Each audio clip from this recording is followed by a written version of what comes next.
Несложно предположить географию ответа в случае, если короткий пресс-релиз Белого дома станет реальностью.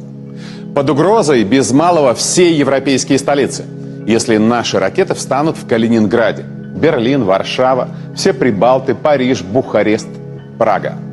Конечно, американские базы в Германии, Гармии-Шпартенкирхен, казармы Патча, Шпангдалем, Рамштайн.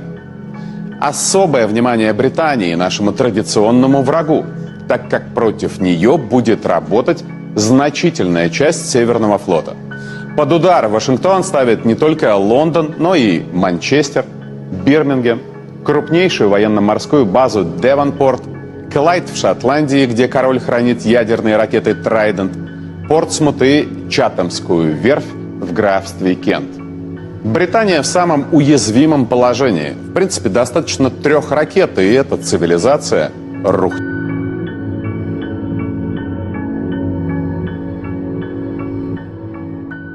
The main topic of the Ukraine war is no longer just about Kursk or Kurakovo. It is the report that US President Joe Biden has, for the first time, allowed Ukraine to use American missiles to strike Russian territory. This was reported by the American publication The New York Times. Specifically, it concerns the American ATACMS ballistic missiles with a range of 300 kilometers. Sergei Guretz, Ukrainian military analyst, commented on Ukrainian TV that honestly, I would prefer that strikes on enemy targets come first, followed by explanations and announcements about permissions. Journalists suggest that ATACMS will be likely used against Russian and North Korean forces to protect Ukrainian positions in the Kursk region. Regarding other areas, some restrictions are expected to remain in place. This therefore raises the question, will this affect the course of fighting in the Ukraine war? And this is where opinions differ quite widely. Some Ukrainian analysts, like Sergei Guretz, thinks it certainly will, if the ATACMS are used across the entire front and not just in a limited area, such as the 30-kilometer by 20-kilometer zone in the Kursk region. This viewpoint, however, seems to be under the category of exaggerated optimism, as most other media outlets disagree. Russian media outlet TASS published an article entitled "Kiev will not benefit from permission to strike Russia due to its manpower shortage." The expert, Jennifer Kavanagh, Director of Military Analysis for Defense Priorities, said that the biggest obstacle Ukraine faces is a lack of trained and ready personnel, a challenge, she noted, neither the United States nor its European allies can solve, and that all the weapons in the world will not overcome. And of course, I can already hear all the pro-Ukrainians shouting, "This is just Russian propaganda."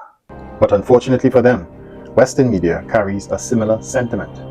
Take for instance this article from French newspaper Le Monde. US allowing Ukraine to use ATACMS missiles in Russia is unlikely to change the balance of power. Or better yet, look at this one from the BBC entitled, "Missile News Welcomed in Ukraine but Won't Win the War." In this article, a Ukrainian MP, Maria Ionova, stressed, and I quote, "The missiles were not a silver bullet," while another MP, Ina Sobson, commented on the mixture of delight and criticism at Biden's decision, which she considers to be quite late. In quotations, "I wish it had been made before President Putin destroyed half of Ukraine's energy infrastructure."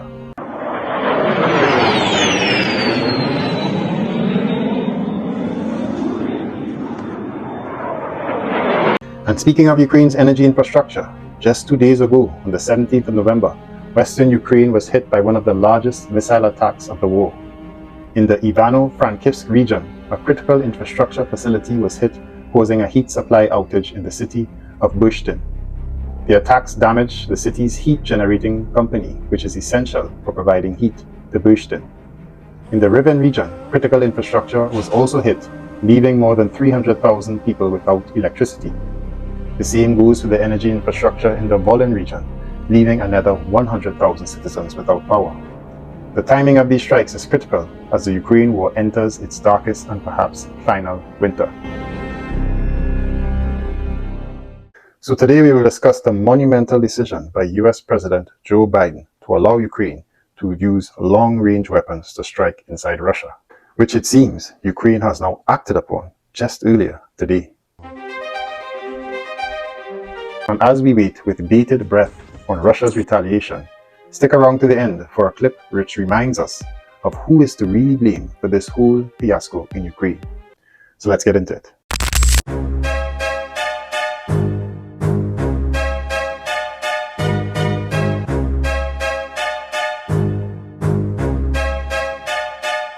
In September, during his visit to the US, President Zelensky mentioned a specific list of targets that required coordination with the United States.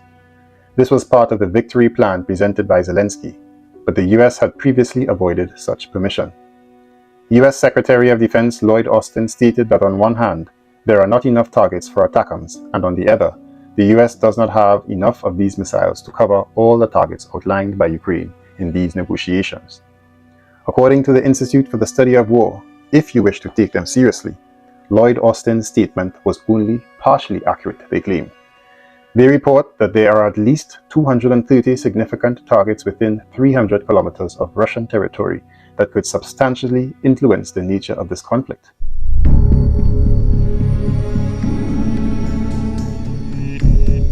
These include airfields, command centers, and depots and ammunition stockpiles. At least 12 airfields alone could fall within ATACMS range. While it is true that Russia has relocated some military assets and moved some aircraft beyond the 300-kilometer range, and in fact, according to the Washington Post, in September alone, 90% of aircraft attacking Ukraine took off from airfields outside of ATACMS range. Nevertheless, the ISW asserts that command posts, depots, and other targets remain that could effectively be struck with ATACMS.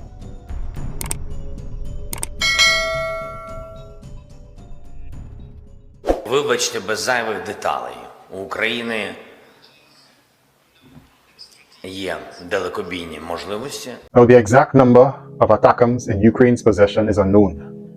However, in one of the US aid packages involving equipment for Ukraine, it was stated that over 100 long-range precision-guided missiles were delivered. This was the first quantitative estimate of the number of ATACMS potentially available to Ukraine. That transfer occurred in March of last year, and since then, it is likely that the majority of these missiles have already been used. It is estimated that the US Army currently has around 2,500 ATACMS missiles in its arsenal. These include both fragmentation warheads and cluster munitions, the latter of which the US no longer actively uses. It is possible that some of these missiles could be transferred to Ukraine, especially if the reports and discussions about their use prove to have a factual basis and a final decision to supply ATACMS for strikes against enemy territory is in fact made. Breaking news tonight, it's being Now, the reasoning behind Biden's late decision has attracted different views. The New York Times said that Biden's decision is due to the fact that there are about 10,000 North Korean troops in Kursk, and that the decision would signal to the DPRK that sending troops to participate in the Russian-Ukrainian war was a mistake. Then there is also the issue of Trump's inauguration in January 2025. The president-elect has already said that he intends to initiate peace negotiations between Russia and Ukraine, as well as to reduce military assistance to Kiev. Every day this proxy battle in Ukraine continues, we risk global war. We must be absolutely clear that our objective is to immediately have a total cessation of hostilities. All shooting has to stop. This is the central issue. We need peace without delay. Thus, the argument goes that President Biden gave permission to the armed forces of Ukraine to strike ATACMS targets in Russia just so that Ukraine would have a stronger position before these possible negotiations. The Prime Minister of Slovakia, considered to be pro-Russian, Mr. Robert Fico, also weighed in. He stated in an address on Facebook that those who support the decision of US President Joe Biden are supporting the outbreak of World War III.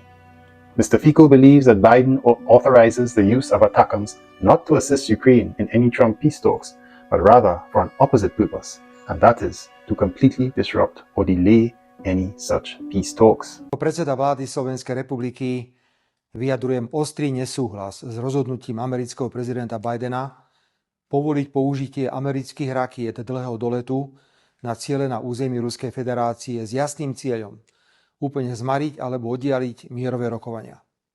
And this statement accords with my view that the American state is completely hijacked by a military-industrial complex. Just as the Australian activist and founder of WikiLeaks, Julian Assange said, they want forever wars and not successful wars.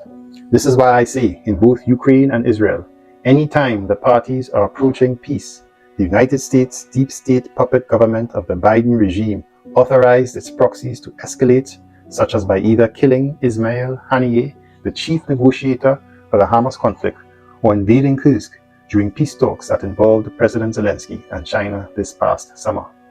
And now at last, allowing Ukraine to strike deep into Russia with ATACMS, crossing one of only two red lines that Putin has ever expressly stated relative to this conflict.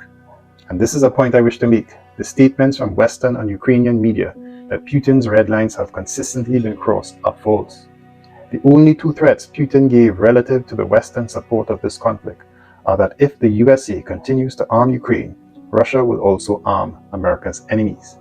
And this, my friends, was immediately followed by Putin's trips to North Korea and Cuba and the arming of Iran against Israel. And thus, if that is any signal, it shows to me that President Putin does not bluff. Хотите воевать с Россией? Вы спросите своих читателей, зрителей, пользователей интернет-ресурсами. Вы хотите, чтобы Франция воевала с Россией? Но ведь так оно и будет.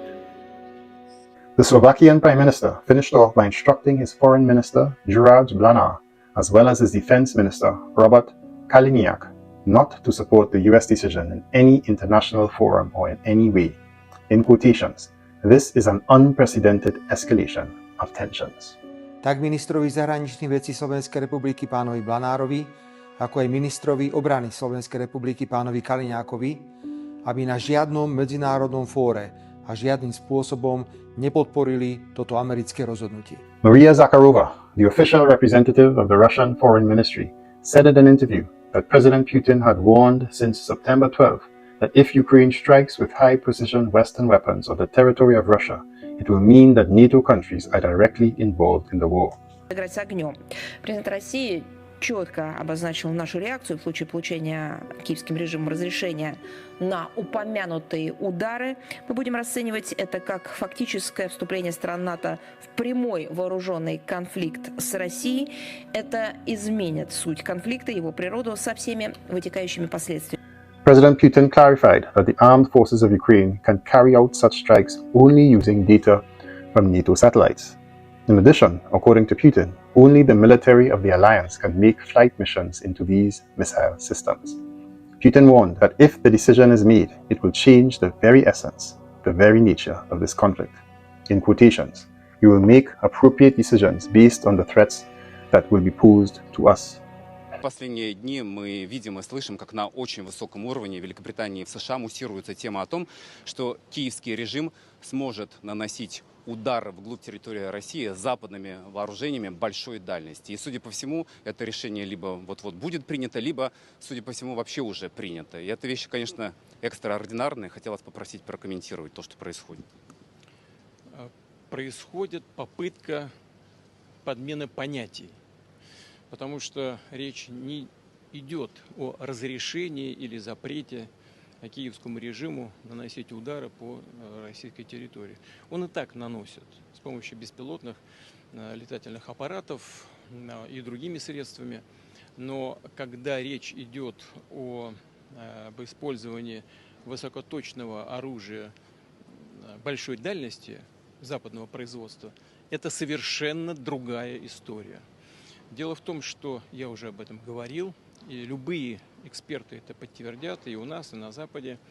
Наносить удары современными высокоточными системами большой дальности западного производства украинская армия не в состоянии. Она не может этого делать. Это возможно только с использованием разведданных со спутников, которыми Украина не располагает. Это данные только со спутников или Евросоюза, либо Соединенных Штатов, в общем, с натовских спутников. Это первое. Второе, и очень важное, может быть, ключевое, заключается в том, что полетные задания в эти ракетные системы могут, по сути, вносить только военнослужащие стран НАТО. Украинские военнослужащие делать этого не могут. И поэтому речь идет не о том, чтобы разрешать украинскому режиму наносить удары по России этим оружием или не разрешать. Речь идет о том, чтобы принять решение о том, что страны НАТО напрямую участвуют в военном конфликте или нет. Если это решение будет принято, это будет означать не что иное, как прямое участие стран НАТО, Соединенных Штатов, европейских стран в войне на Украине. And now it appears that Putin's intended response has been codified into Russian law. In the updated version of the document, aggression against Russia by any non-nuclear state, but with the support of a nuclear state, is proposed to be considered as their joint attack on Russia. On November 19th, a decree signed by President Putin was published on Russia's legal information portal. It was entitled, "On Approval of the Fundamentals of the State Policy of the Russian Federation in the Field of Nuclear Deterrence." The updated document suggests that the basis for a nuclear strike may be aggression against the Russian Federation and its allies by a non-nuclear state with the support of a nuclear state, as well as a massive air attack by non-nuclear means, including drones. Press Secretary of the President of the Russian Federation, Dmitry Peskov, told journalists that the updated doctrine was published in, and I quote, "a timely manner," suggesting that it was in direct response to President Biden's decision. Until now, just earlier today, the first report of these ATACMS strikes have appeared in the media. Reuters claims that Kiev boasted of striking a Russian arsenal near the town of Karachev in the Bryansk region, which is located over 110 kilometers from Ukraine, in what two Ukrainian media outlets report as the first strike with US-supplied ATACMS. So my friends, as we teeter ever closer to World War, and possibly, though at this stage unlikely, escalation to nuclear Armageddon, it is wise to remember that despite the Western narrative of unprovoked Russian aggression, the history books should write that it was not Russia who started this. And this isn't just Russian propaganda. The US's own experts, such as Professor Jeffrey Sachs from the University of Columbia, sums up this point well in the next 5 minutes. So have a listen. This is not an attack by Putin on Ukraine in the way that we are told every day. This started in 1990, February 9th, 1990. James Baker III, our Secretary of State, said to Mikhail Gorbachev, "NATO will not move 1 inch eastward if you agree to German unification," basically ending World War II. And Gorbachev said, "That's very important. Yes, NATO doesn't move, and we agree to German unification." The U.S. then cheated on this, already starting in 1994, when Clinton signed off on basically a plan to expand NATO all the way to Ukraine. This is when the so-called neocons took power, and Clinton was the first agent of this. And the expansion of NATO started in 1999 with Poland, Hungary, and Czech Republic. At that point, Russia didn't much care. There was no border other than with the Königsberg, but other than that, there was no direct threat. Then the U.S. led the bombing of Serbia in 1999. That was bad, by the way, because that was a use of NATO to bomb a European capital, Belgrade, 78 straight days to break the country apart. The Russians didn't like that very much. But Putin became president, they swallowed it, they complained, but even Putin started out pro-European, pro-American, actually asked maybe we should join NATO when there was still the idea of some kind of mutually respectful relationship. Then 9/11 came, then came Afghanistan, and the Russians said, yeah, we'll support you, we understand, to root out terror. But then came 2 other decisive actions. In 2002, the United States unilaterally walked out of the Anti-Ballistic Missile Treaty. This was probably the most decisive event, never discussed in this context. But what it did was trigger the U.S. putting in missile systems in Eastern Europe that Russia views as a dire, direct threat. In 2004-5, we engaged in a soft regime change operation in Ukraine. But in 2009, Yanukovych won the election, and he became president in 2010 on the basis of neutrality for Ukraine. That calmed things down because the U.S. was pushing NATO, but the people of Ukraine on the opinion polls didn't even want to be in NATO. They knew that the country is divided between ethnic Ukrainian, ethnic Russian. What do we want with this? We want to stay away from your problems. So in February 22nd, 2014, the United States participated actively in the overthrow of Yanukovych. A typical U.S. regime change operation, have no doubt about it. And the Russians did us a favor. They intercepted a really ugly call between Victoria Nuland, my colleague at Columbia University now, between her and the U.S. ambassador to Ukraine, Jeffrey Piot, who's a senior State Department official till today.